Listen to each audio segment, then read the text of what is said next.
Hello everyone, welcome to Textcom. आज हम लोग बात करने जा रहे हैं जीओसी और आइसोमेरिज्म के लेक्चर नंबर 6 के बारे में। इससे पहले लेक्चर्स में हम लोगों ने जो पढ़ा था वो एफेक्ट्स पढ़ लिए थे और कार्बोकैटाइन कार्बोनेन और फ्री रेडिकल की स्टेबिलिटी पढ़ ली थी। आज हम लोग का डिस्कशन एसिड और बेस केमिस्ट्री पे है। उसके बाद हम लोग आइसोमेरिज्म पे मूव कर जाएंगे। ठीक है, आइसोमेरिज्म के भी लगभग 5 से 6 लेक्चर्स आएंगे और आइसोमेरिज्म भी हम लोग कंप्लीट करेंगे। ठीक है, तो सैटरडे से आइसोमेरिज्म आएगी और पीवाईक्यू सीरीज शुरू हो गई है। मोल कॉन्सेप्ट हम लोग देख चुके हो और अब अगला लेक्चर जो देखा होगा वो सॉल्यूशंस का आएगा। धीरे धीरे जो लेक्चर्स आ रहे हैं इनकी फ्रीक्वेंसी भी बढ़ती जाएगी। पीवाईक्यूज हम लोग जल्दी जल्दी खत्म करेंगे, इतना टाइम नहीं लेंगे जितना लग रहा है अभी। थोड़ा सा वेट कर लो बस, है ना। फिर इसके बाद हम लोग अगर बात करें आगे तो हम लोग जो टिपर डे लाए हैं वो भी काफ़ी अच्छी है, तुम्हें वो देखनी चाहिए।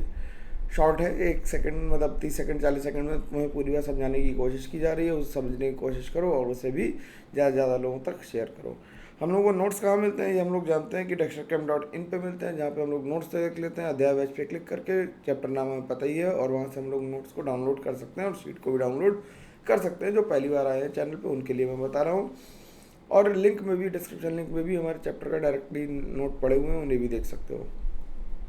ऑर्गेनिक के पीवाईक्यूज यार पहले से ही 2022 के हो रखे हैं, तो वो पीवाईक्यू वाली सीरीज है उससे देख लो। ऑर्गेनिक के पीवाईक्यू सारे वहीं पे हैं। ठीक है, अब हम लोग बात करते हैं एसिडिटी की। एसिडिटी कहें या फिर एसिडिक स्ट्रेंथ कहें, एक ही बात है। यहाँ पे एसिडिटी का मतलब बिल्कुल भी कंबाइनिंग कैपेसिटी विद बेस है वही कहेंगे, लेकिन हम बेसिसिटी नहीं कहेंगे, इसे एसिडिटी कह रहे हैं। मतलब हम एसिडिक स्ट्रेंथ की बात कर रहे हैं। एसिडिटी का मतलब यहाँ पे जो है वो एसिडिक स्ट्रेंथ है। ठीक है, लिखा हुआ है एसिडिक स्ट्रेंथ है। तो एसिडिक स्ट्रेंथ कैसे मेजर करेंगे? एसिडिक स्ट्रेंथ मेजर करने के लिए क्या करा, एच ए था, एच ए को डिसोसिएट किया एच प्लस और ए माइनस में। और अगर हम इसे और सही से लिखना चाहें तो एच ए एक्वस यहाँ पे लिख दें,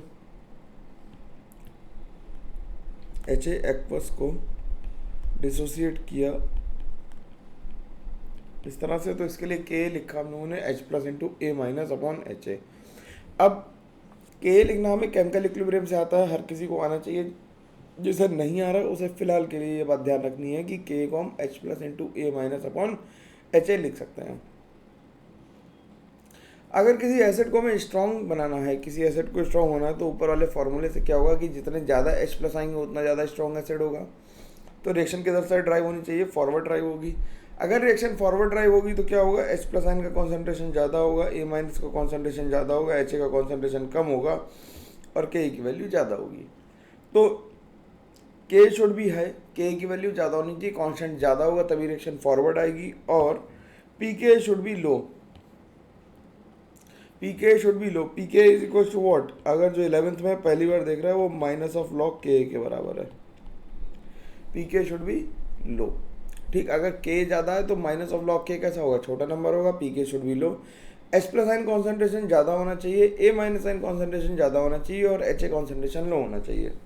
तो जो एच प्लस आइन कॉन्सेंट्रेशन हाई चाहिए हमें, वो हम चेक कर पाएंगे किससे? टाइट्रेशन से।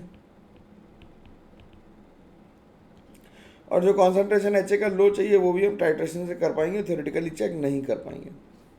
के वैल्यू और पी के वैल्यूज हमें थर्मोडाइनमिक्स से पता लगेंगी, वो हमें डायरेक्टली नहीं पता लग सकती। ठीक, तो हमें जो पता लग सकता है ऑर्गेनिक केमिस्ट होने के नाते, वो हमें पता लग सकता है ए माइनस आइन की स्टेबिलिटी। तो स्टेबिलिटी ऑफ ए माइनस आइन अगर ज़्यादा होगी तो क्या होगा? रिएक्शन ज़्यादा ए माइनस बनाने की कोशिश करेगी। अगर ए माइनस बनाने की कोशिश ज़्यादा कर रही है तो ए माइनस ज़्यादा स्टेबल होगा, तभी ऐसा हो रहा होगा। मतलब स्टेबल ज़्यादा है तभी कोशिश ज़्यादा हो रही है, और ए माइनस ज़्यादा होने का मतलब है क्या? ये रिएक्शन फॉरवर्ड ड्राइव हो रही है। तो स्टेबिलिटी ऑफ ए माइनस हम चेक करेंगे। ए माइनस क्या है? Conjugate base of H A है। ए माइनस क्या है? Conjugate base of H A. तो greater the stability of A minus weaker will be the base. जितना ए माइनस ज़्यादा स्टेबल होगा उसे अपना इलेक्ट्रॉन पेयर छोड़ने की जरूरत नहीं होगी, उतनी स्टेबिलिटी ज़्यादा है। तो हम ये कह सकते हैं कि stability of A minus greater होगी तो greater will be the acidic strength होगी। ये बात ध्यान रखना, सबसे ज़रूरी बात है ये इसमें पूरे में लिखने की कि ए माइनस अगर ज़्यादा स्टेबल होगा तो एसिडिक स्ट्रेंथ भी ज़्यादा होगी। ए माइनस ज़्यादा होगा तो एसिडिक स्ट्रेंथ भी ज़्यादा होगी। बात समझ में आ रही तो कमेंट करके बताना कि यहाँ तक सर बात समझ में आ गई। और ए माइनस क्या है? एनाइन है। ए माइनस क्या है? ए माइनस एनाइन है। तो एनाइन की स्टेबिलिटी हमेशा माइनस आई माइनस एम से बढ़ती है और प्लस आई प्लस एम और प्लस एच से घटती है। माइनस आई माइनस एम से बढ़ती है और प्लस आई प्लस एच और प्लस एम से बढ़ती है। ठीक, तो स्टेबिलिटी हम कैसे देखेंगे, माइनस ए माइनस की स्टेबिलिटी कैसे देखेंगे, ए माइनस की स्टेबिलिटी माइनस आई और माइनस एम से बढ़ती है, प्लस आई और प्लस एस से घटती है, इन्वर्सली प्रोपोर्शनल लिखा हुआ है। शायद मैं उल्टा बोल गया, इसलिए मैंने रिपीट कर दिया है। अगर बोल दिया तो सॉरी उसके लिए, मैं उसे देख कर बताऊंगा तुम्हें, ठीक है।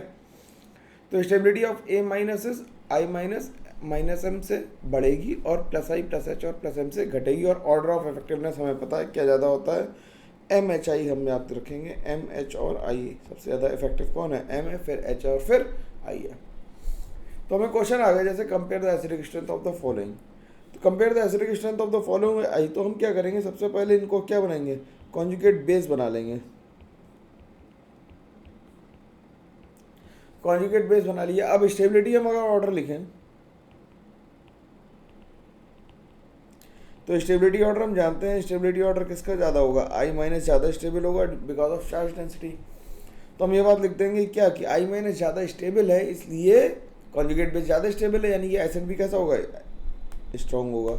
तो सुनने में ऐसा लगता है कि एच एफ ज़्यादा होगा, क्योंकि एच एफ तो ग्लास से रिएक्ट कर लेता और ग्लास से रिएक्ट करके ग्लास में छेद कर देता, लेकिन एच आई ऐसा नहीं करता। केमिकल रिएक्टिविटी और एसिडिटी दोनों अलग अलग बातें हैं। एच एफ की प्रॉपर्टी सिलिका से रिएक्ट करने की होती है, जिसकी वजह से वो ग्लास से रिएक्ट कर लेता है। ये जादू हम लोग मतलब इलिटरेट लोग तो है नहीं कि हम कह करें वो तो ग्लास में छेद कर देता तो वो ज़्यादा स्ट्रॉन्ग होगा। ये बात बेवकूफ़ी की है, ये कहनी भी नहीं चाहिए, है ना। तो इस बात को हम क्या लिख सकते हैं कि in a period, in a group we check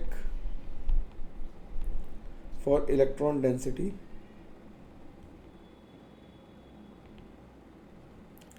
ठीक, as we move down the group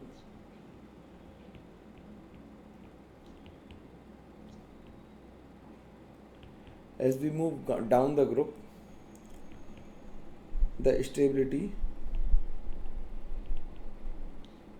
of anion increases। ठीक है, तो इसमें अगर हम बनाए तो ये क्या बन जाएगा, ओ एच माइनस, ये क्या बन जाएगा, एस एच माइनस, और ये क्या बन जाएगा, एस ई एच माइनस। तो ऑब्वियस बात है एस ई एच सबसे नीचे है, तो ये ऑर्डर इसमें भी आ जाएगा। अगला देखो, सी एच फोर से क्या बनेगा, सी एच थ्री माइनस बनेगा। इससे क्या बन जाएगा, एन एच टू माइनस बन जाएगा। इससे क्या बन जाएगा, एन एच टू माइनस बन जाएगा। और अगले वाले से क्या बनेगा, ओ एच माइनस बनेगा। और इससे क्या बनेगा, एफ माइनस। तो इसमें क्या होगा, एफ माइनस सबसे ज़्यादा होगा। तो अगर हम किसी ग्रुप में चलेंगे, पीरियड में चलेंगे, तो पीरियड में लेफ्ट टू राइट जाने से इलेक्ट्रोनेगेटिविटी बढ़ती है और जिससे नेगेटिव चार्ज की स्टेबिलिटी बढ़ती है। तो ये दोनों लाइनें बड़ी इंपॉर्टेंट हैं, इन्हें हम लोग ध्यान रखेंगे, भूलेंगे नहीं। क्या कर रहा है, if we move from top to bottom in a group the stability of negative charge increases as the electron density decreases. Electron density decrease करने से, मैंने ऊपर भी लिखा, फिर से लिख दिया जिससे तुम्हें याद रहे, साफ साफ लिखा हुआ है, बिल्कुल बढ़िया से देख लेना कि टॉप टू बॉटम आने से क्या होगा, इलेक्ट्रोनेगेटिविटी मतलब इलेक्ट्रोनेगेटिविटी तो घटती है लेकिन चार्ज डेंसिटी कम हो जाती है, जिसकी वजह से स्टेबिलिटी बढ़ जाती है। और if we move from left to right in a period then the stability of negative charge increases due to the electronegativity. Electronegativity बढ़ने की वजह से चार्ज डेंसिटी क्या होती है, मतलब इलेक्ट्रोनेगेटिविटी बढ़ने की वजह से स्टेबिलिटी ऑफ नेगेटिव चार्ज बढ़ जाती है। सिंपल बात है, बिल्कुल कोई दिक्कत नहीं आनी चाहिए किसी को भी। अगला क्वेश्चन देखते हैं। अब अगले क्वेश्चन में क्या करें, अगले क्वेश्चन में हम नेगेटिव चार्ज बनाते हुए चलें। नेगेटिव चार्ज बनाए तो हम वर्चुअली लगा सकते हैं कि यहाँ पे नेगेटिव लगा लें, यहाँ नेगेटिव लगा लें, यहाँ नेगेटिव लगा लें और यहाँ पे नेगेटिव लगा लें। तो देखो जरा, इसमें क्या लग रहा है, प्लस आई लग रहा है, इसमें प्लस आई ज़्यादा लग रहा है, इसमें दो तरफ से प्लस आई लग रहा है और इसमें तीन तरफ से प्लस आई लग रहा है। तो सबसे ज़्यादा स्टेबल कौन सा है, 1, फिर 2, फिर 3 और फिर 4। सिंपल है, बिल्कुल आसान है। एसिडिक बेसिक स्ट्रेंथ के सवाल आईआईटी में हर बार आ रहे हैं, जीओसी से बहुत सवाल आए हैं। अभी मैं जब 2022 की जीओसी तो खैर डिस्कस्ड है, जब हम लोग वो डिस्कस करेंगे 2023 की और 2021 की, तो अभी देखना जीओसी के कितने ज़्यादा सवाल आए हैं, ठीक है।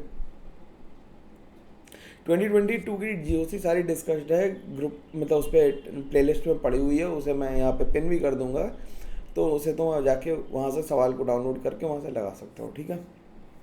ठीक, अब ये क्या हुआ, अगला क्या कह रहा है, अगले में देखो प्लस आई इफेक्ट कहाँ से लग रहा है, अगले में प्लस आई इफेक्ट इधर से लग रहा है, इसमें प्लस आई इफेक्ट तीन तरफ से लग रहा है और इसमें दो तरफ से लग रहा है। ठीक, इसमें कितनी तरफ से लग रहा है, 2 तरफ से। तो ये 2 डिग्री अल्कोहल है, ये 3 डिग्री अल्कोहल है, और ये 1 डिग्री अल्कोहल है।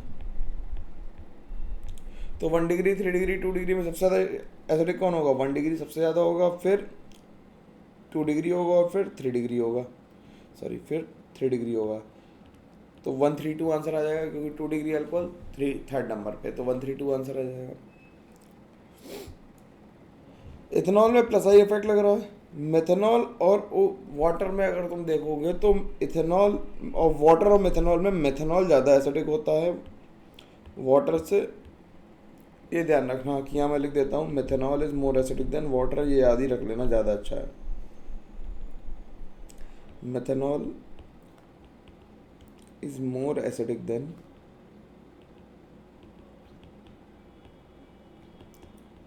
वाटर, इसे ध्यान रखना, ये भूलने की बात नहीं है बिल्कुल भी, है ना। अगला कह रहा है CH3 तो यहाँ से H निकालेंगे तो क्या बन जाएगा, देखो CH3 CH2 माइनस बन जाएगा, मैं निकाल भी देता हूँ H, ये नया क्वेश्चन है क्योंकि H कहाँ से निकालें, ये H निकालना जरूर आ जाना चाहिए ये, क्योंकि टॉटोमेरिज्म और बाकी केमिस्ट्री में काम आएगा एसिडिक देखने का, ठीक है।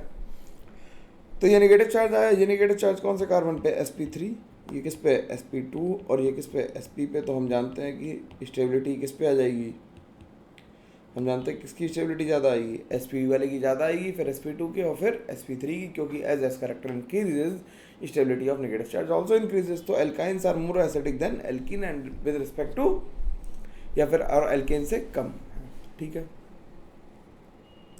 इसमें ये माइनस आई इफेक्ट लगा रहा है, इसमें प्लस आई इफेक्ट लगा रहा है, और इसमें अगर नेगेटिव चार्ज यहाँ पे आ जाए तो ये रेजोनेंस भी कर सकता है। तो ये सबसे ज़्यादा एसिडिक हो गया 3, फिर हो गया 1, और फिर हो गया 2 ड्यू टू रेजोनेंस। इसमें क्या हो रही है, रेजोनेंस हो रही है, इस बात का हम ध्यान रखेंगे, ठीक। अब OH है, देखो इसमें भी क्या हो रहा है, यहाँ पे रेजोनेंस हो रहा है, यहाँ पे माइनस आई लग रहा है, और यहाँ पे भी माइनस आई लग रहा है। तो रेजोनेंस वाला सबसे ज़्यादा हो गया, लेकिन माइनस आई डिस्टेंस के साथ डिक्रीज करता है, तो 3 to 1 आंसर आ गया। सिंपल है, आसानी से हो रहे हैं सवाल, बिल्कुल कोई दिक्कत नहीं आ रही किसी को भी, ठीक है। इतने सवाल लगवा दिए, अब तो GOC थोड़ी सी स्मूथ होने चाहिए यार। देखो ये तो लगा ही लो, और मैंने जो क्वेश्चन भेजे हैं GOC वाले, वो GOC वाले सारे करने हैं। अब शुरू में पहले GOC के ही हैं, हर उसमें सेक्शन 1 में पहले GOC, फिर आइसोमरिज्म, टॉपिक वाइज वाले पहले कर लो, ठीक है ना। अब अगला देखो, इसमें रेजोनेंस हो रहा है, इसमें भी रेजोनेंस हो रहा है, और इसमें भी रेजोनेंस हो रहा है। तो एक्सटेंट ऑफ रेजोनेंस सबसे ज़्यादा किस में है, 3rd में। तो लिख दें ग्रेटर, फर्स्ट में greater the extent of resonance, greater will be the resonance, greater will be the acidic strength. तो लिख देते हैं greater will be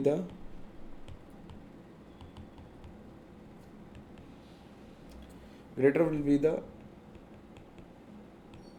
extent of resonance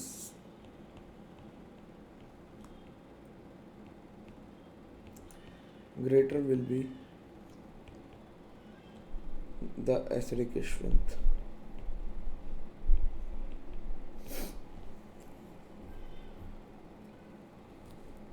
greater will be the acidic strength.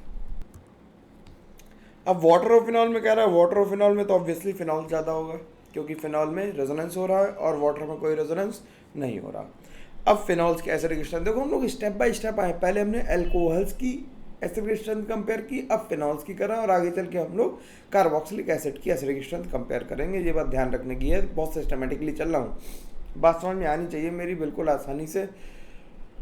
भाई देखते रहो, लोगों को शेयर करते रहो, और अच्छे से पढ़ते रहो, सीख जाओगे, सेलेक्ट हो जाओगे, तो मेरे से ज़्यादा धरती पे कोई खुश नहीं होगा, तुम भी नहीं, है ना।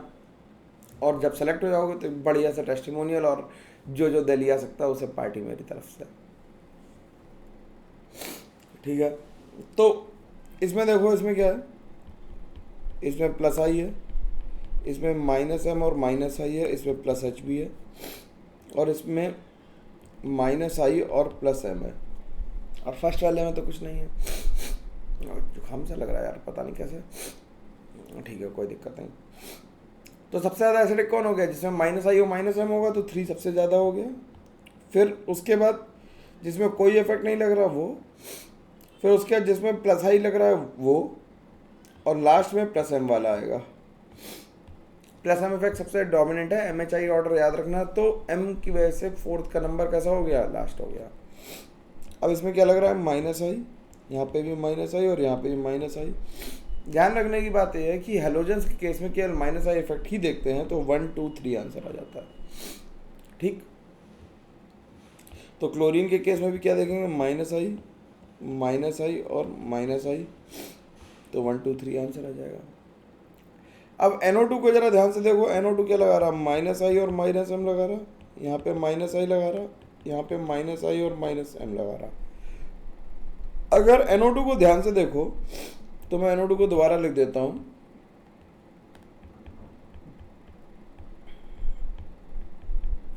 ये हाइड्रोजन और ये क्या करेंगे, 5 नंबर की एक सुंदर सी H बॉन्डिंग वाली रिंग बना लेंगे। तो यहाँ पे क्या हो रही है, इंट्रामोलिकुलर H बॉन्डिंग, ये ऑर्थोनाइट्रोफिनॉल है। इंट्रामोलिकुलर H बॉन्डिंग में इसका एग्जांपल लिया था हम लोगों ने। ठीक, तो क्या हो गया, माइनस आई और माइनस एम लगा यहाँ पे।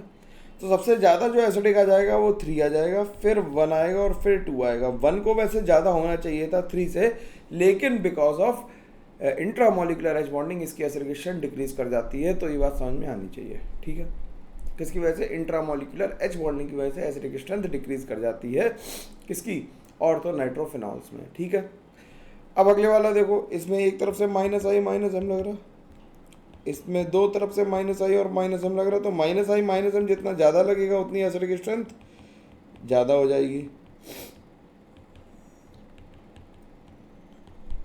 तो ये तो पिक्रिक एसिड ही लिखा हुआ है यार, और जिसका नाम एसिड है वो वैसे भी ज़्यादा एसिडिक होगा।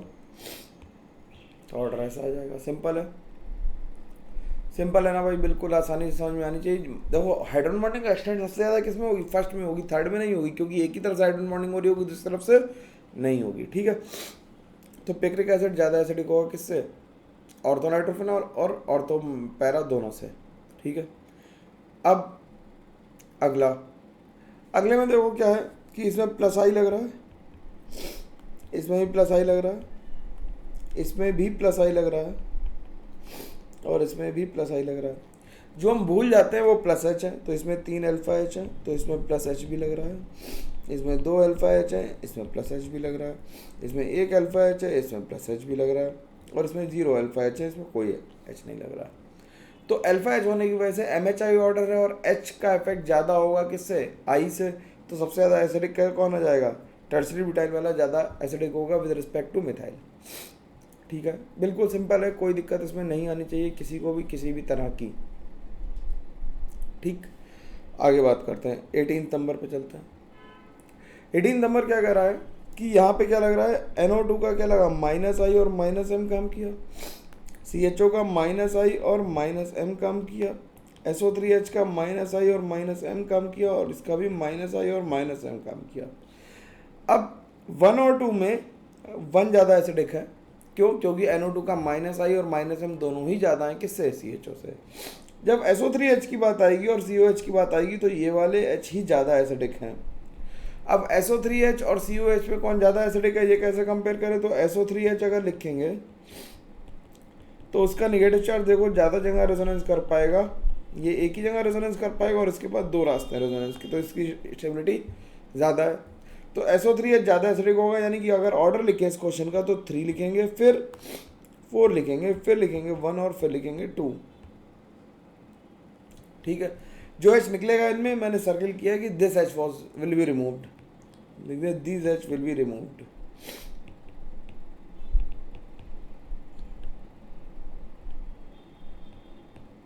ठीक है, अब फिनॉल और एसिड में, वैसे एसिड का नाम एसिड है इसलिए वो ज़्यादा एसिडिक होगा ऑब्वियसली अल्कोहल से, किसी भी तरह के फिनॉल से। लेकिन अगर हम देखें तो इसका जो नेगेटिव चार्ज आएगा वो कार्बन के साथ रेजोनेंस करेगा और इसका नेगेटिव चार्ज ऑक्सीजन के साथ रेजोनेंस करेगा। तो ऑक्सीजन के साथ एक बार रेजोनेंस हो, कार्बन का ऑक्सीजन का कार्बन के साथ 100 बार रेजोनेंस हो या 1000 बार हो, तब भी ऑक्सीजन का रेजोनेंस ज़्यादा इफेक्टिव है। ठीक, तो ये आ जाएगा इसका आंसर। क्या हुआ कि लिख देते हैं यहाँ पे क्या कि oxygen oxygen oxygen oxygen resonance is more effective than oxygen to carbon resonance. Oxygen से कार्बन रेजोनेंस से ज़्यादा इफेक्टिव है ऑक्सीजन ऑक्सीजन का रेजोनेंस। ठीक है, सिंपल बात है। अब एफ क्या लगा रहा है, माइनस आई। एफ क्या लगा रहा है, माइनस आई, और यहाँ पे भी माइनस आई। तो इसका भी आंसर सीधे सीधे हम लिख सकते हैं कैसे, मतलब माइनस आई इफेक्ट से ही लिख सकते हैं। CH3 कैसा इफेक्ट लगा रहा है, प्लस आई और प्लस एच। सॉरी यार, फोन बज गया मेरा, सॉरी बच्चा लोग यार, फ़ोन बज गया तो उसकी वजह से आवाज़ बहुत तेज आई होगी, उसके लिए माफ़ी, है ना। बच जाता है यार, क्या करें, कभी कभी तो फ़ोन बजेगा ही। तो क्या हुआ, ये प्लस आई और प्लस एच लगा रहा है, यहाँ से क्या लग रहा है, यहाँ पे प्लस आई लग रहा है, और यहाँ पे क्या लग रहा है, यहाँ पे प्लस आई और प्लस एच लग रहा है। ठीक, तो आंसर जो आना चाहिए था, आंसर हमारा क्या आना चाहिए था, आंसर हमारा आना चाहिए था कि सबसे ज़्यादा होना चाहिए था 3 को, फिर सबसे ज़्यादा होना चाहिए था किसे, एसिडिक, सबसे ज़्यादा होना चाहिए था 2 को, फिर 3 को, और फिर 1 को। लेकिन जो आंसर आ रहा है वो आंसर आ रहा है 1 2 3। ये आंसर गलत है। ठीक, 1 2 3 आ रहा है 2 3 1 की जगह, यानी कि 1 में प्लस आई और प्लस एच का इफेक्ट कुछ नेगलिफाई, मतलब कुछ ज़्यादा ही लग रहा है, जो एसिडिक स्ट्रेंथ को बढ़ा दे रहा है, कम नहीं होने दे रहा। ऐसे ही इसमें क्या लग रहा है, माइनस आई और प्लस एम लग रहा है, माइनस आई लग रहा है, इसमें माइनस आई और प्लस एम लग रहा है, और इसमें भी आंसर 1 2 3 आ जा रहा है। ये तो गजब की बात है यार, कुछ तो गड़बड़ चल रही है। इस गड़बड़ को समझने का तरीका होता है कि ऑर्थो इफेक्ट। अब जरा ध्यान से सुनना मेरी बात। ऑर्थो इफेक्ट क्या होता है कि ortho substituted benzoic acids are far more acidic in comparison to their meta and para substituted products, this is due to ortho effect. Ortho substituted benzoic acid जो होते हैं वो ज़्यादा एसिडिक होते हैं in comparison to meta and para substituted products, this is due to ortho effect. Ortho effect की वजह से हो क्या रहा है कि जब देखो O माइनस रेजोनेंस करना चाहता है, उस टाइम पे जब ये रेजोनेंस कर रहा है तो ये भी रेजोनेंस कर रहा होगा कि नहीं हो रहा भाई, क्रॉस कॉन्जुगेशन तो हो ही रहा। तो यहाँ पे क्या हो रहा है, यहाँ पे क्रॉस कॉन्जुगेशन हो रहा है। ठीक, जब यहाँ पे हाइड्रोजन लगे हैं तो हाइड्रोजन की वैन डेर वाल्स रेडियस क्या है, छोटी है। हाइड्रोजन कैसा है, स्मॉल ग्रुप है। हाइड्रोजन कैसा है, स्मॉल ग्रुप है। हाइड्रोजन के अलावा कोई भी ग्रुप यहाँ पे लग जाएगा आके, हाइड्रोजन के अलावा कोई भी ग्रुप लगेगा तो जैसे इसे हम लिख देते हैं लार्ज ग्रुप। तो क्या होगा, जब ये रेजोनेंस करने की कोशिश करेगा तो इसके रिपल्शन की वजह से ये आउट ऑफ प्लेन चला जाएगा।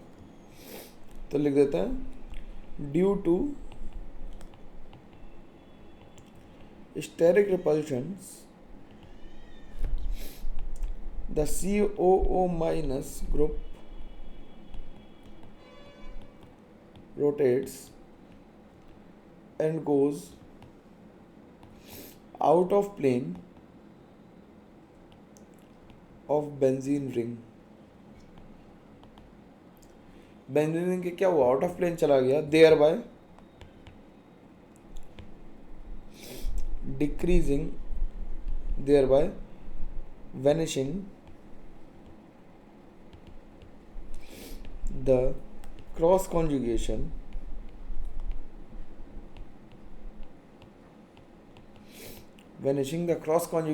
of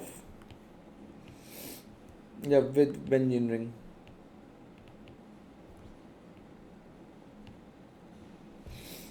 अब बेंजीन रिंग से जब क्रॉस कॉन्जुगेशन बंद हो जाएगा तो क्या होगा, एसिडिक स्ट्रेंथ सडनली बढ़ जाएगी, क्योंकि क्रॉस कॉन्जुगेशन हो ही नहीं रहा है तो एसिडिक स्ट्रेंथ क्या होगी, नेगेटिव चार्ज की स्टेबिलिटी बढ़ जाएगी। ठीक, and therefore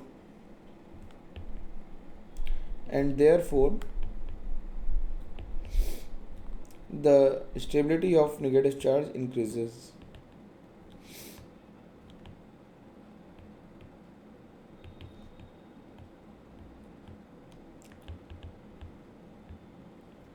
and hence acidic strength increases। ठीक है, तो ये ऑर्थो इफेक्ट समझ में आ गया, ज़्यादा मुश्किल नहीं है। थोड़ा अजीब सा इसलिए है क्योंकि किताबों में बहुत अजीब सा एक्सप्लेनेशन लिखा होता है। तो क्या होता है, रिपल्शन की वजह से क्या, अगर घूम जा रहा है तो तुम सिंपल याद रखो कि जब भी बेंजीन के ऑर्थो पोजीशन पे कोई ग्रुप लगा देंगे तो उससे क्या होगा, एसिड की स्ट्रेंथ बढ़ जाएगी। ठीक, अगला क्वेश्चन देखो क्या है।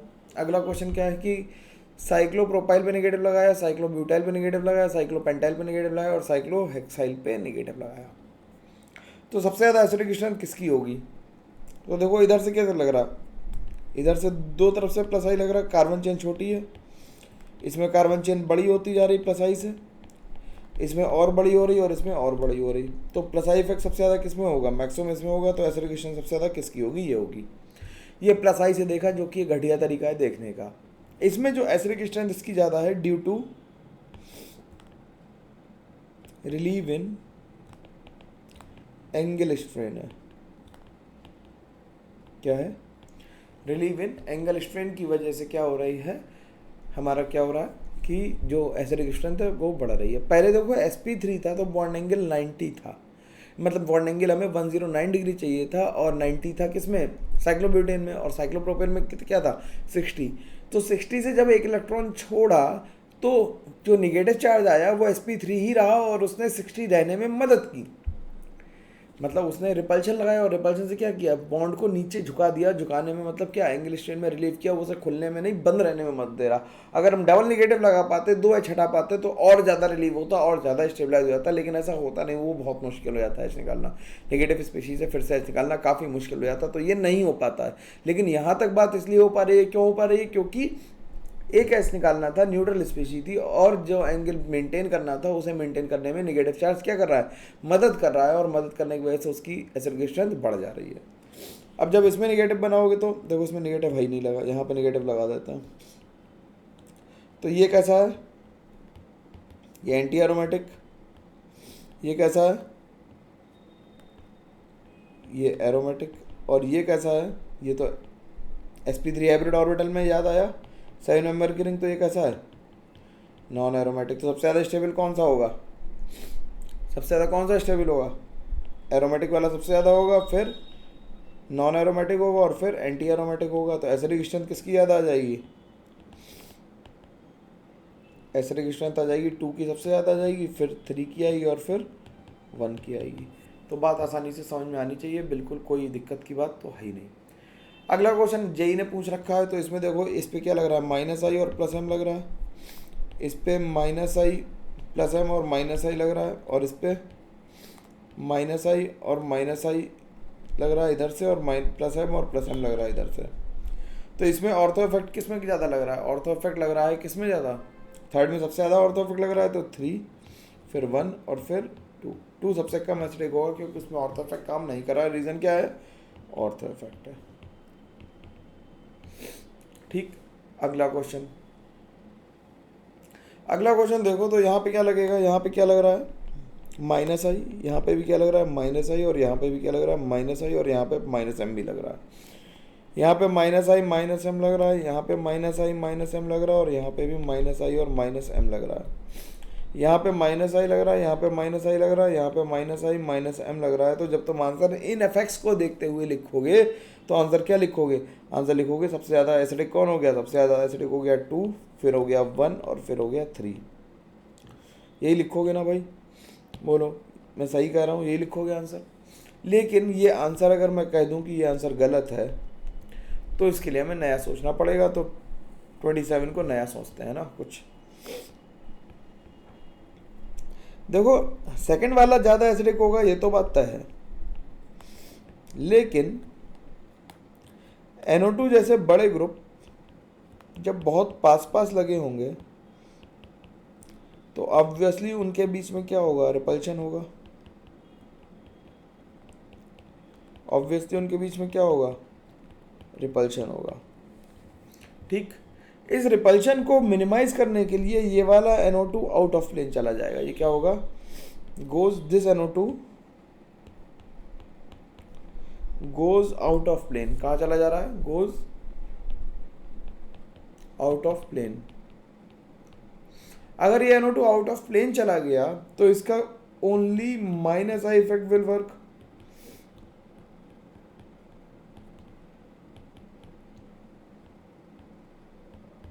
This is called steric inhibition of resonance. क्या कहते हैं इसे? Steric inhibition of, ortho effect को भी कह सकते हैं स्टेरिक इनहिबिशन ऑफ रेजोनेंस। यहाँ पे मैं शब्द यूज कर रहा हूँ स्टेरिक इनहिबिशन ऑफ रेजोनेंस, जिसे हम SIR कहते हैं, जिसे हम क्या कहते हैं? SIR कहते हैं। ठीक, स्टेरिक इनहिबिशन ऑफ रेजोनेंस हो रहा है यहाँ पे। ठीक, तो इसमें -m काम नहीं कर रहा, जो हमने लिख दिया था ऊपर उसे काट देते हैं कि यहाँ पे -m तो काम नहीं करेगा। ठीक, केवल -I काम करेगा। अब कहो कि सर इसमें क्यों नहीं ऐसा होगा भाई? ये C ट्रिपल बॉन्ड N आ गया, यहाँ पे NO प्लस आ गया, NO O माइनस और प्लस आ गया। एक तो ये लीनियर है, कैसा है? लीनियर है। और दूसरा इसके पास लोन पेयर जो है वो यहाँ पे इस ऑर्बिटल में, तो बहुत दूर है, कोई रिपल्शन की बात नहीं, पतली दुबली चीज़ है। तो इसमें -I और -m दोनों काम करेगा। तो माइनस और -m दोनों काम करेगा, तो इन दोनों में ज़्यादा एसिडिक कौन है? ये है। तो ऊपर वाले का आंसर क्या आ जाएगा? ऊपर वाले का 27 का आंसर क्या आएगा? सबसे ज़्यादा 2 एसिडिक होगा, फिर 3 होगा और फिर 1 होगा। ठीक है, अगले वाले को देखते हैं। यहाँ पे -I लग रहा है, यहाँ पे -I लग रहा है और यहाँ पे भी -I लग रहा है। तो -I 2 का ज़्यादा होगा, फिर 3 का ज़्यादा होगा, फिर 1 का ज़्यादा होगा। अब इसमें क्या लग रहा है? इसमें +I इफेक्ट लग रहा है, इसमें -I लग रहा है 1 Cl का, इसमें 2 Cl का -I लग रहा है और इसमें 3 Cl का -I लग रहा है। तो ऑर्डर ये आ जाएगा, जितना -I इफेक्ट बढ़ेगा उतनी एसिडिक स्ट्रेंथ भी बढ़ती जाएगी। सिंपल बात है, कोई दिक्कत की बात नहीं है। अब जब अल्फा बीटा डाइकीटोन्स है, ये क्या है? ये अल्फा बीटा डाइकीटोन्स है। अल्फा बीटा डाइकीटोन में जो फ्लैंक्ड कार्बन है, ये वाला बीच वाला, इसे हम कहते हैं क्या? Active methylene. क्या कहते हैं? Active methylene. इसी H की एसिडिक स्ट्रेंथ देखेंगे, किसकी देखेंगे? इसकी देखेंगे, इसकी देखेंगे। ये कैसे ग्रुप है? सारे एक्टिव मिथाइलिन है। बात समझ में आ रही? जो 2 C डबल बॉन्ड के बीच में ग्रुप है उसे हम क्या कहेंगे? एक्टिव मिथाइलिन ग्रुप कहेंगे। तो इसमें देखो, एक तरफ से +I लग रहा है, इसमें दोनों तरफ से +I लग रहा है, इसमें एक तरफ से +I लग रहा है और एक तरफ से +M लग रहा है, इसमें दो तरफ से +M लग रहा है। तो जैसे जैसे M इफेक्ट बढ़ेगा, एसिडिक स्ट्रेंथ कम होती जाएगी, तो आंसर इसका ये आ जाएगा। अब F और Cl में अगर हमें कंपेयर करना हो, मैंने Br नहीं लिखा क्योंकि बहुत टीडियस हो जाता सवाल में, दिक्कत होती करने में, तो हमने F के और Cl ही लिया। F और Cl में क्या होगा? Cl की एसिडिक स्ट्रेंथ ज़्यादा होगी due to vacant d orbital resonance, due to vacant d orbital resonance of CCl bond. ठीक,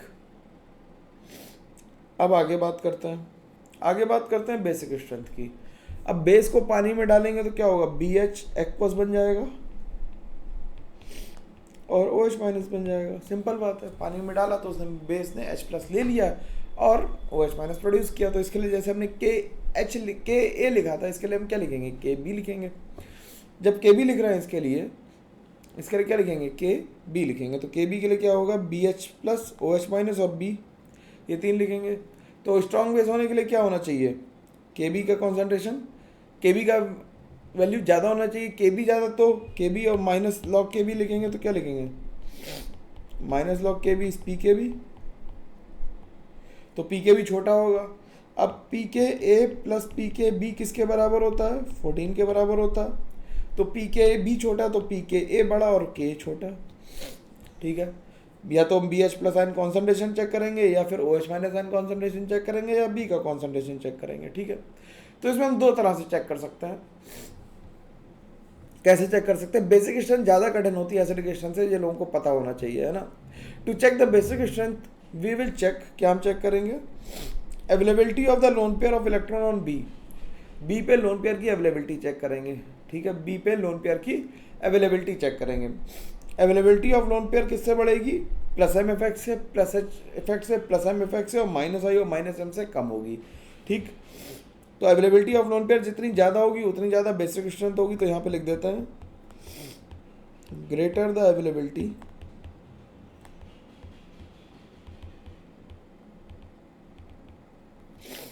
of lone pair of electron on B, greater will be the basic strength। तो एक तरीका क्या है, loan pair की availability check करना। और loan pair की अवेलेबिलिटी मतलब वो स्टेबलाइज ना हो, तो ज़्यादातर क्वेश्चन में हम लोग यही चेक करेंगे। अगले में stability of B H plus. B H plus में हम क्या देखेंगे, एस हाइड्रेशन देखेंगे। बी एच प्लस में क्या देखेंगे, हाइड्रेशन। अगर बी एच प्लस की स्टेबिलिटी हाइड्रेशन की वजह से ज़्यादा आ रही है तो वो भी रिएक्शन को फॉरवर्ड ले जाएगा और बेसिक ज़्यादा कर देगा। अब हाइड्रेशन में क्या क्या दिक्कतें आ सकती हैं, उसमें एस आई आर हो सकता है और एस आई पी हो सकता है। क्या हो सकता है, एस आई आर हो सकता है और एस आई पी हो सकता है। स्टेरिक इनहिबिशन ऑफ रेजोनेंस और steric inhibition of protonation. Steric inhibition of protonation के बारे में हम लोग बात करेंगे। स्टेरिक इनहिबिशन ऑफ रेजोनेंस अभी हमने बताया, क्योंकि रेजोनेंस करने में स्टेरिक इफेक्ट की वजह से दिक्कत आती है, उसे हम कहते हैं स्टेरिक इनहिबिशन ऑफ रेजोनेंस। ठीक, अब हमें बेसिक स्ट्रेंथ कंपेयर करनी है। Compare the basic strength of the following. तो हमें लोन पेयर की अवेलेबिलिटी, जिसपे सबसे ज़्यादा अनस्टेबल है वो ज़्यादा बेसिक होगा, जिसपे सबसे ज़्यादा अनस्टेबल है वो सबसे ज़्यादा बेसिक होगा। तो लिख देते हैं the negative charge is the, कैसे लिख दें इसे, अनस्टेबिलिटी चेक करेंगे तो मोर स्टेबल नेगेटिव चार्ज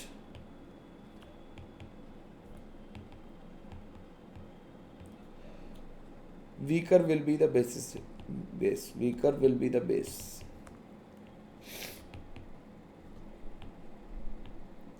ठीक, अब इसमें देखो, इसमें क्या हो रहा है, ये दो तरफ से प्लस आई लग रहा है और इसमें नहीं लग रहा, तो जितना प्लस आई ज़्यादा उतनी क्या होगी, बेसिक स्ट्रेंथ ज़्यादा होगी। ठीक, इसमें भी देखो प्लस आई इफेक्ट से ही आंसर आ रहा, इसमें भी प्लस आई इफेक्ट से ही आंसर आ रहा है कि नहीं। तो जितना प्लस आई ज़्यादा होगा उतनी बेसिक स्ट्रेंथ ज़्यादा होगी।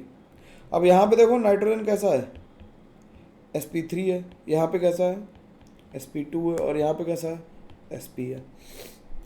तो sp3 वाला ज़्यादा बेसिक होगा, और HCl तो वैसे भी हाइड्रोसाइनिक एसिड है तो इसका नाम एसिडिक है। ठीक, अब हमें जो मेन देखनी है बेसिक स्ट्रेंथ, वो एमाइंस की देखनी है। हमें किसकी देखनी है, एमाइंस की बेसिक स्ट्रेंथ देखनी है, हमें और किसी की नहीं देखनी है। ठीक, एमाइंस की बेसिक स्ट्रेंथ देखने के लिए हमें थोड़ी सी चीज़ें याद रखनी पड़ेंगी, और वो हम लोग याद रखेंगे भी। कुछ क्वेश्चंस को एक्सेप्शन की तरह याद ही रख लेंगे, वही ठीक है। एक्सेप्शन मतलब मैं एक्सप्लेन कर सकता हूँ लेकिन तुम कंफ्यूज हो जाओगे, तो बताओ, कमेंट करके बताना, मैं नेक्स्ट क्लास में एक्सप्लेन कर दूंगा। इस बार एक्सप्लेन नहीं कर रहा हूँ क्योंकि तुम कंफ्यूज हो जाओगे, तुम्हारे भले के लिए एक्सप्लेन नहीं कर रहा हूँ। ठीक है, एक्सप्लेन तो मैं कर ही दूंगा, ये एकदम तय बात है। मेरी इन्फॉर्मेशन लेवल तो ठीक ठाक है, लेकिन तुम्हें करने से तुम कंफ्यूज हो जाओगे बहुत ज़्यादा, है ना, इसलिए एक्सप्लेन करने का बात रहने ही देते हैं। तो कह रहा है CH3NH2, CH3 CH3NH में गैस फेज में क्या होगा, प्लस आई इफेक्ट देखेंगे, और प्लस आई इफेक्ट की वजह से क्या होगा कि जो थर्ड होगा वो सबसे ज़्यादा बेसिक होगा।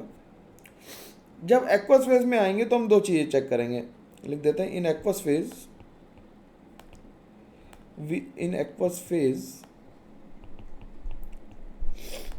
We check for lone pair availability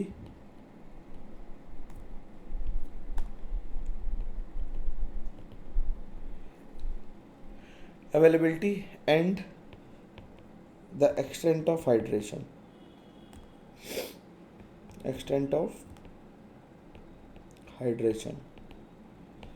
और जो आंसर होगा वो दोनों का कंबाइंड इफेक्ट होगा। ठीक है, तो आंसर जो होगा वो दोनों का कंबाइंड इफेक्ट होगा। तो लिख देते हैं, तो इसमें जो आंसर आएगा एक्वस फेज में वो आ जाएगा 2, फिर आ जाएगा 1 और फिर आ जाएगा 3, यानी 2 डिग्री एमाइंस जो होंगे मिथाइलएमीन्स वो ज़्यादा बेसिक होंगे देन 1 डिग्री, और 1 डिग्री ज़्यादा बेसिक होंगे 3 डिग्री से। लेकिन प्लस आई इफेक्ट से उल्टा आंसर आता है। ठीक है, जब इथाइलएमीन्स होते हैं तो गैस फेज में 3, 2, 1 ही आंसर आएगा प्लस आई इफेक्ट से, और एक्वस फेज में 2, 3, 1 आंसर आएगा, ये ध्यान रखना। ठीक, तो 213 और और 231 याद रखना है इथाइल और मिथाइल के केस में, ये बिल्कुल याद कर लो। अगर किसी को बहुत लग रहा हो एक्सप्लेन करना है सर कैसे होगा, तो मेरे को कमेंट करके बताना, मैं अगली क्लास में से एक्सप्लेन कर दूंगा, कोई दिक्कत नहीं है।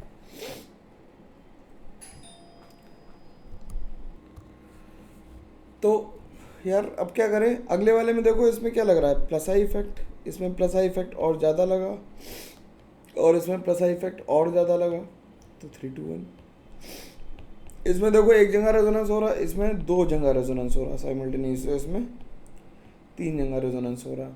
तो जितना रेजोनेंस ज़्यादा होगा उतनी बेसिक स्ट्रेंथ कम होगी, तो लिख देते हैं greater the resonance, greater the extent of resonance,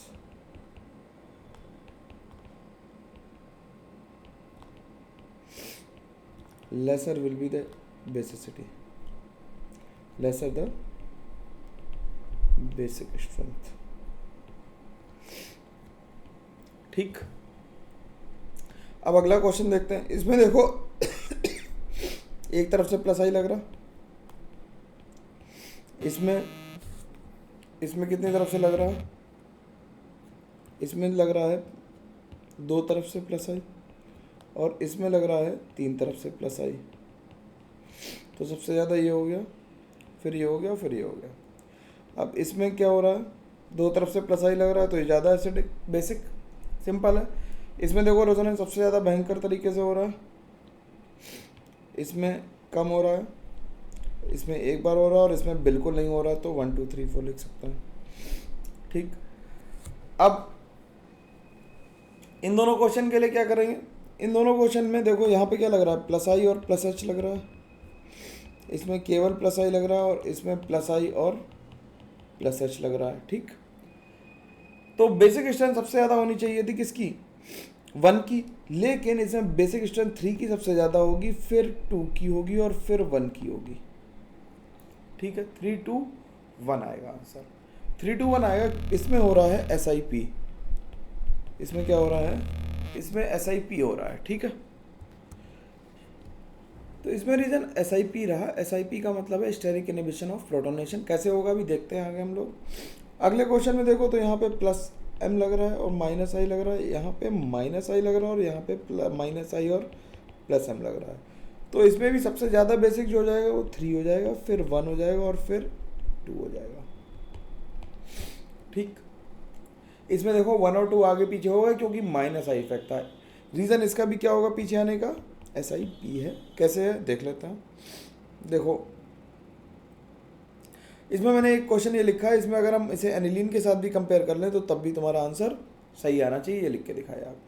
nitrogen का जो हाइब्रिडाइजेशन है वो अभी लोन पेयर रेजोनेंस होने की वजह से कैसा है, PsP2 है। कैसा है, PsP2 है। जब CH3 ग्रुप ने प्लस आई इफेक्ट लगाया तो नाइट्रोजन से कही बेटा तुम ले लो H+ वाटर से, तो नाइट्रोजन ने वाटर से H+ ले लिया। sp2 चीज़ें कभी भी स्टेरिक हिंड्रेंस नहीं लगाती, ये बात ध्यान रखेंगे हम लोग। sp2 चीज़ें कभी भी स्टेरिक हिंड्रेंस अप्लाई नहीं करती हैं। ठीक है, sp2 चीज़ें कभी भी स्टेरिक हिंड्रेंस अप्लाई नहीं करती। तो जब इसने क्या किया, sp3 बना लिया। जैसे sp2 चीज़ लो, मान लो तुम बेड पे लेटे उस पर चादर बिछाई 2D में, तो 2D चीज़ें कैसा है, स्टेरिक हिंड्रेंस। लेकिन अगर 3D में चादर बिछा लोगे तो स्टेरिक हिंड्रेंस आएगा, स्पाइक्स हो अगर तो। ठीक है, तो दिक्कत आएगी। तो इन दोनों के बीच में क्या हुआ, रिपल्शन हुआ। इन दोनों के बीच में अब sp3 हुआ तो रिपल्शन हुआ। CH3 ने प्रवोक किया था क्या कि H+ ले लो, लेकिन H+ लेने की वजह से क्या हुआ, घर पूरा डिस्टर्ब हो गया, तो रिएक्शन किधर चली जाएगी, रिएक्शन बैकवर्ड आ जाएगी। तो इसे हम कहेंगे SIP। क्या कहेंगे, SIP, steric inhibition of protonation. Steric inhibition of protonation, steric inhibition of protonation कहेंगे इसे। ठीक, अब अगला क्वेश्चन देख लेते हैं। इसमें अगर पेरिडिल जैसे हो तो इसमें क्या आ जाएगा, 1 2 3 आंसर आ जाएगा। अगर फिर से माइनस आई वाले ग्रुप लगा दें तो FCl में क्या होगा, जो माइनस आई इफेक्ट से गवर्न होंगे, तो सबसे मैंने सीधे सीधे आंसर ही लिख दिया है यहाँ पे कि ये माइनस आई से गवर्न होंगे। सीधे सीधे Cl के केस में भी, NO2 के केस में क्या लग रहा है, माइनस आई और माइनस M काम कर रहा है। यहाँ पे केवल माइनस आई काम कर रहा है, यहाँ पे माइनस आई और माइनस M काम कर रहा है। NO2 छोटा ग्रुप है, NO2 में SIP काम नहीं करता। ठीक है, तो ये 1 3 2 आंसर आ जाएगा। और इसमें देखोगे तो ये क्या है, ये तो एरोमेटिक है। नाइट्रोजन का लोन पेयर क्या है, रेजोनेंस में, तो ये एरोमेटाइज है। ये भी तरीका है देखने का, इसलिए सवाल लिया है। पिरिडीन में ये sp2 और ये sp3 है, तो sp3 और sp2 में हमेशा sp3 की बेसिक स्ट्रेंथ ज़्यादा होगी। तो इस तरह से हम लोगों ने बेसिक स्ट्रेंथ भी यार ख़त्म कर ली, एसिडिक स्ट्रेंथ भी ख़त्म कर ली। एक्सपेक्टेशन ये है कि अब तुम जो शीट दी है उसके सवाल लगा लोगे। यार रिडॉक्स की शीट की डिमांड मत करो, बहुत काम है करने के लिए, है ना। रिडॉक्स की शीट भी जब रिडॉक्स आएगी तभी दे पाऊँगा यार, बहुत जल्दी जल्दी अकेला हूँ ना, बहुत काम करने में मेहनत लग रही है और सब्सक्राइबर बढ़ नहीं रहे, धीरे धीरे बढ़ रहा है। तो फिर जब टीम बन जाएगी तब फिर ये काम ईजी हो जाएगा। अभी तो टाइपिंग भी मेरे को ही करनी पड़ती है। ठीक, तो तब तक के लिए हम लोग अगली क्लास में मिलेंगे सैटरडे को। कोई दिक्कत आ रही हो इसमें तो कमेंट बॉक्स में ज़रूर लिखना, वो सैटरडे या संडे की क्लास में मैं उससे दोबारा से ले लूँगा और पढ़ा दूंगा। कोई चीज़ छूट रही हो तो भी बता देना मेरे को, तो मैं वो करा दूंगा, कोई दिक्कत की बात नहीं है। सैटरडे से हम लोग करेंगे आइसोमेरिज्म शुरू और आइसोमेरिज्म को हम आगे बढ़ाएंगे। ठीक है, चलो मिलते हैं, तब तक के लिए thank you very much, take care, bye bye.